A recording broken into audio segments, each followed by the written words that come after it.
Donc, chers amis, par sa grâce, par la grâce du gourou silencieux, incarnation de la sainte montagne Arunachala, nous étudions ce soir le verset 14 du poème philosophique Ulladu Narpadu, 40 versets sur la réalité, rédigé et composé en 1928 par Sri Ramana Maharshi, à la demande de ses élèves. Le verset 14 nous dit: si la première personne, je, existe, alors la deuxième et la troisième personne, tu et il, existeront aussi. Si on analyse la première personne et que l'on constate son irréalité, alors tu et il disparaîtront aussi. Ce qui demeure est l'état indivisible du soi. En français comme en tamil, nous utilisons les concepts de première, deuxième et troisième personne du singulier. Je, tu, il ou elle. Dans la première partie du verset, Sri Ramana nous indique que l'acceptation du sujet est l'apparition du sujet. La croyance en je entraîne l'apparition des objets de conscience tu, il, vous, elle. Sans je, il n'y a pas de il n'y a pas de elle, il n'y a pas de tu, il n'y a pas de séparation entre le sujet et les objets, ou le sujet et d'autres sujets. À l'état de veille et lors des rêves, je apparaît, le petit moi-je, et vient s'ajouter à ce je la notion d'être un corps, par exemple. Et notre corps peut énormément varier. Par exemple, à l'état de veille, nous serons en pleine santé, alors qu'à l'état de rêve, nous serons malades. À l'état de veille, nous serons de taille normale, alors qu'à l'état de rêve, nous pouvons être un géant, etc. L'apparition du moi-je génère une impression d'extérieur et d'intérieur. Les sens du corps que nous croyons être, l'ouïe, la vue, le toucher, l'odorat, le goût et le mental, qui fait partie des 6 sens et non des 5 sens pour le Vedanta, eh bien, les sens du corps perçoivent des phénomènes de toutes sortes. Et l'observation de ces phénomènes, chers amis, renforce la croyance qu'il y a un observateur, qu'il y a un ego. Selon Sri Ramana, dès qu'il y a la perception de phénomènes, nous sommes en train de rêver. Je répète, dès qu'il y a la perception de phénomènes, nous sommes en train de rêver. À l'état de rêve, comme dans la veille, il y a projection d'un corps auquel nous nous identifions, un corps qui perçoit le monde au travers des sens. Lorsque nous sommes en sommeil profond, sans rêve, nous ne percevons aucun phénomène, car il n'y a pas la croyance en un corps qui pourrait percevoir quelque chose d'extérieur à lui-même. Il y a également une conscience en sommeil profond, mais cette conscience est uniquement consciente d'elle-même, de rien d'autre qu'elle-même. La conscience d'être soi, sat chit, est toujours présente, absolument présente. Mais à l'état de veille et dans le rêve, quelque chose vient se superposer à cette conscience. Des phénomènes viennent s'ajouter à elle, en tout cas semblent s'ajouter. La nature de la conscience est d'être consciente d'elle-même. Sans cette qualité, rien ne pourrait être perçu. Alors cette fameuse croyance, ce péché originel, on va en parler dans quelques instants, cette fameuse croyance que je suis le corps, entraîne la perception de tous les phénomènes qui peuvent être perçus par les sens et le mental. Eh bien, cette croyance, chers amis, selon le Vedanta, c'est le vrai péché originel. Dans le livre de la Genèse, la Bible, au chapitre 3, il est dit: les yeux d'Ève et d'Adam s'ouvrirent. Ils reconnurent qu'ils étaient nus, et ayant cousu des feuilles de figuier, ils s'en firent des ceintures. Mais dites-moi, comment savent-ils qu'ils sont nus? Comment pensent-ils ou imaginent-ils qu'ils sont nus, Adam et Ève, dans la Bible? Parce qu'ils se sont identifiés au corps, et donc ils agissent en conséquence. Ils remettent un vêtement. Je continue. Alors Adam et Ève entendirent la voix de l'Éternel qui parcourait le jardin vers le soir, et l'homme et la femme se cachèrent loin de la face de l'Éternel, au milieu des arbres du jardin. Ah ah, intéressant.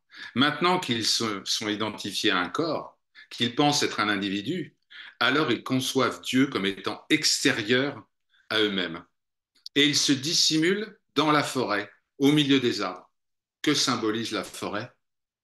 Le multiple. Je continue. L'Éternel Dieu appelle l'homme et lui dit, où es-tu? Imaginez-vous que Dieu ne sait pas où se situent Adam et Ève?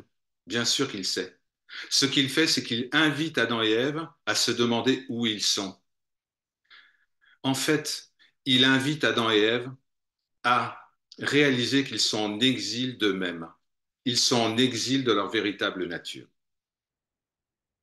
Dernier verset de la Genèse.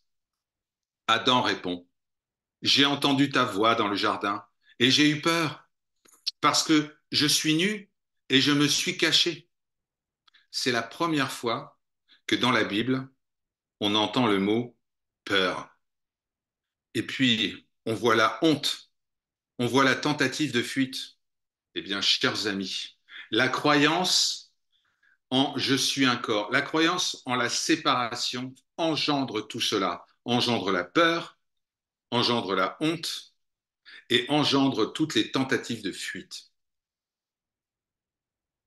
Selon Sri Ramana, la disparition de la croyance que je suis le corps fait disparaître tout le reste, ce qui montre bien que rien n'existe indépendamment de la conscience. Alors oui, il existe une différence fondamentale entre je, d'une part, le moi-je, et tu et il, d'autre part. Je semble être conscient de lui-même, alors que tu et il ne sont pas conscients par eux-mêmes. C'est par l'attention que nous leur concédons qu'ils semblent être conscients d'eux-mêmes. On peut prendre une analogie. Je est comme le soleil, lumineux par lui-même, alors que tu, il, elle ou vous sont comme la lune, éclairés par le soleil mais ne possédant aucune lumière propre. Eh bien, c'est pour cela que Sri Ramana nous invite à nous focaliser uniquement sur le moi-je, sans se laisser distraire par tu, il, elle ou vous. Cela peut être accompli par l'investigation du soi, le fameux Atma Vichara, qui nous invite à la concentration sur le jeu par le célèbre questionnement: qui a ses pensées? Qui suis-je? Qui est ce jeu? Et surtout, les amis, conseil de Robert Adams, précieux, n'attendez aucune réponse aux questions: qui a ses pensées? Qui est ce jeu ou qui suis-je? Parce que la réponse qui va être proposée par le mental afin d'éteindre la quête, afin de stopper net l'investigation. Non. Laissez simplement les questions: qui suis-je, qui a ses pensées, se dissoudre dans le silence. Laissez le jeu se dissoudre dans sa source infinie et non duelle. Sat Chit Ananda. Voilà le conseil de Robert Adams. Ne laissez pas le mental répondre à votre place. La dissolution du jeu dans l'infini est aussi une caractéristique de la véritable dévotion. Tant que j'observe le Seigneur, quelle que soit sa forme ou son nom, eh bien, c'est un objet extérieur, un objet de perception, c'est un tu, c'est un il, c'est un elle, c'est extérieur à moi-même. Vous vous rappelez? Vous vous rappelez d'Adam et Ève qui prennent conscience et qui disent Dieu va nous punir. Ils prennent conscience, en quelque sorte, c'est une fausse croyance que Dieu est extérieur à eux-mêmes. En réalité, le Seigneur et le fidèle sont un. Et ça, c'est la véritable dévotion. La connaissance de cette unité absolue est la véritable dévotion. On l'appelle la prema bhakti, la pure dévotion. Je voulais vous lire maintenant quelques versets du poème, d'un autre poème célèbre de Sri Ramana Maharshi, La guirlande nuptiale de l'être, Akshara Manamalai, en tamil. Cet hymne à la gloire de la sainte montagne Arunachala, au pied de laquelle Sri Ramana a vécu 54 ans, sans jamais la quitter de plus de 2 kilomètres. Je vous invite simplement à accueillir ces paroles dans le cœur, sans sous-titres, sans commentaires. Ô Arunachala, quand je me suis abrité à tes pieds, tu m'as complètement détruit.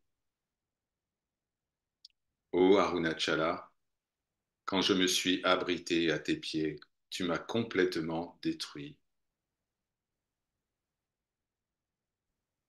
Ô Arunachala, unis-toi à moi pour détruire l'impression de nos identités séparées et bénis-moi avec un état de joie toujours vibrante.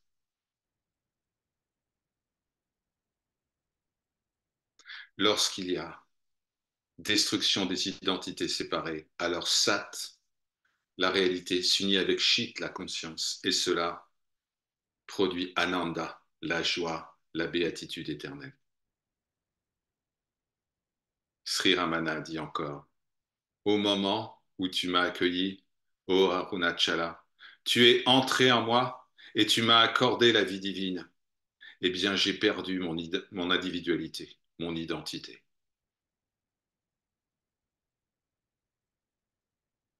Le péché originel, cette idée de séparation, cette idée que je suis le corps, eh bien, le péché originel est absous par la contemplation éternelle et permanente de ce qui est matérialisé sous la forme de la sainte montagne Arunachala.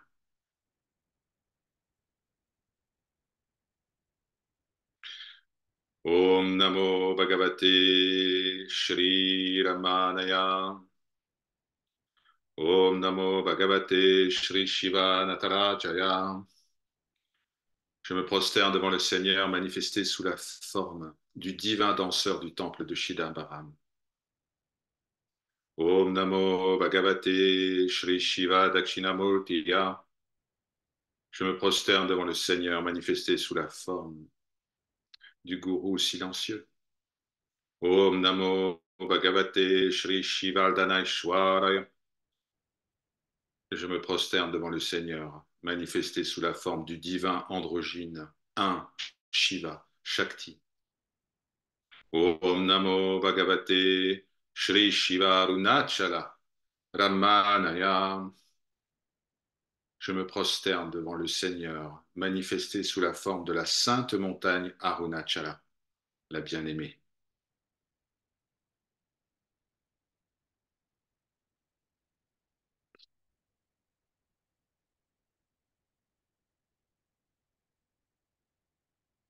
Allez, Om Tat Sat. Ceci est parole de vérité.